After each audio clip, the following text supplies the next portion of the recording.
Hi, this is Lori doing part 7 of the rectangular 4-strand braid in rug.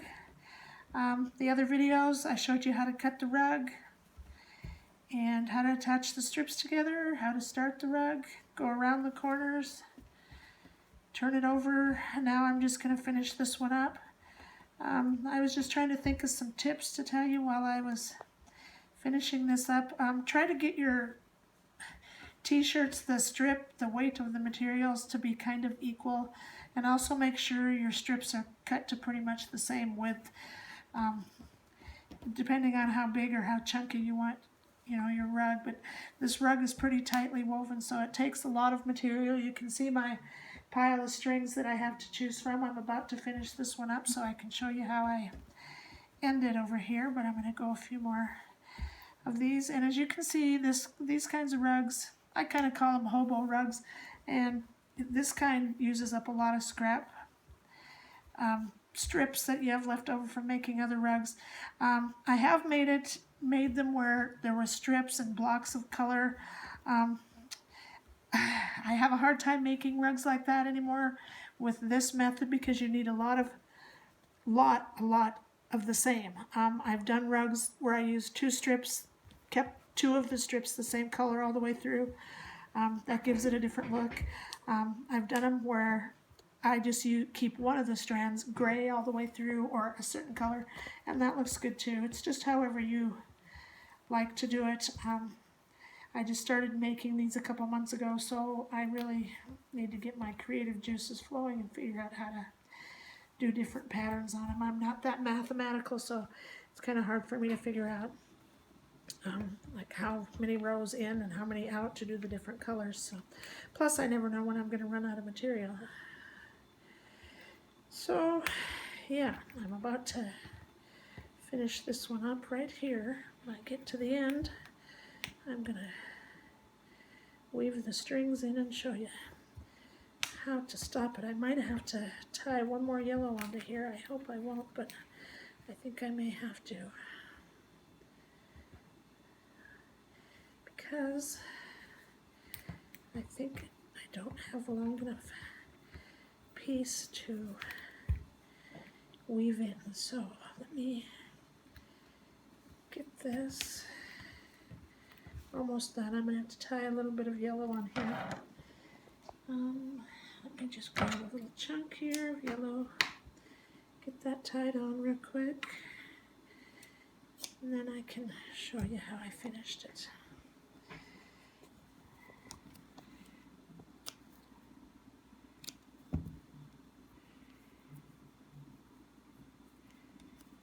Takes so long on the camera to attach these strips. I try to get that edited out, but tonight we are filming on a phone and all we can do is start and stop the video.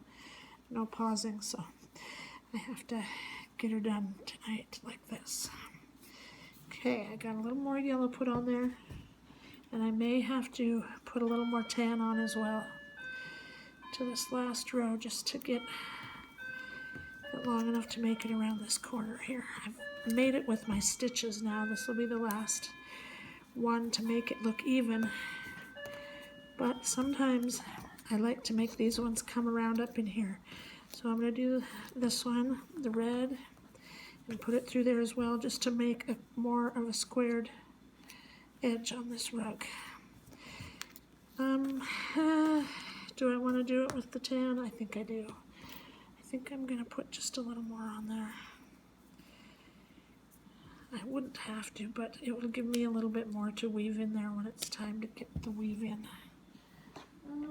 Is this the right color? Yes.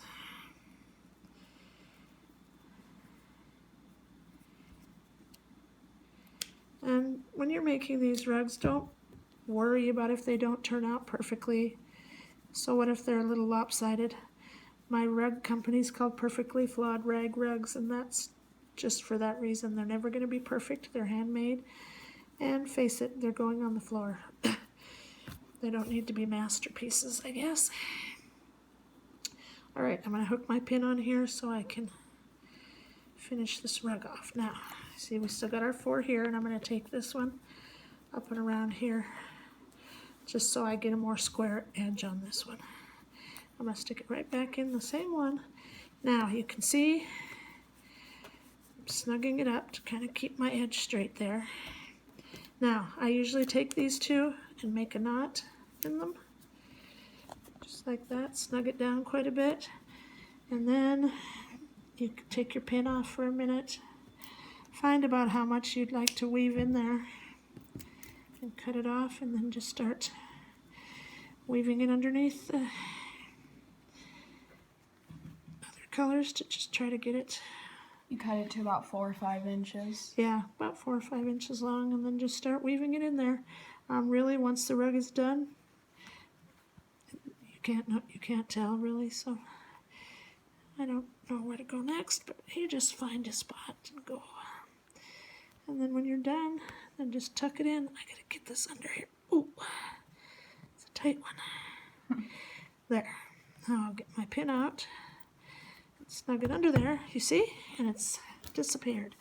Now I'm gonna take the other one. This one you have to go up through the bottom. Just inside here somewhere. Get it to go up through so you can snug the knot down a little better. I'm gonna go over top and go up here more, so I have room for these lower two to weave through down here. I've learned, don't take these top two and start weaving down there, because that doesn't work. Then you don't got nowhere to put your upper ones, or your lower ones if you got them used up by this. Okay, and that's about as much as I need of that one. And that's all snugged in there. And then I take these two and make a knot as well. Get kind of snugged down. And this one, of course, I don't want to try to weave that much in there, so I'm gonna cut it and move my pin down a little bit, and then I'm gonna weave it in there, and then we'll do the last one and we'll be done. I would love to have your comments on the rugs, if you've tried them, if it worked for you.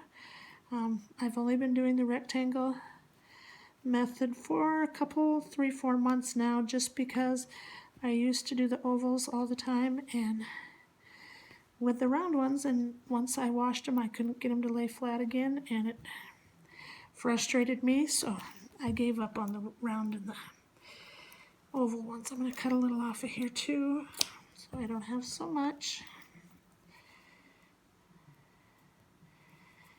to weave. And this one we're going to go through the bottom again, because it's the bottom outside one. Kind of snug it up and then start weaving it in there, same as you did the others.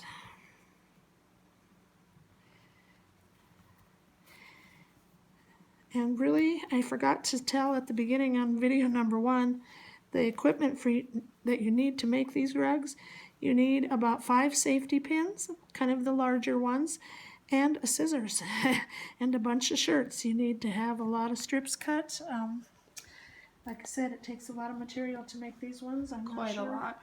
why it takes a lot more. I guess because it's woven so tightly. I'm not quite sure, but it does take a very lot of material. I'm having trouble getting this last one stuck in there. It keeps poking out. So, and there it is. We're gonna, yeah, and there it is, poked right out there. There. I'll tuck it under there.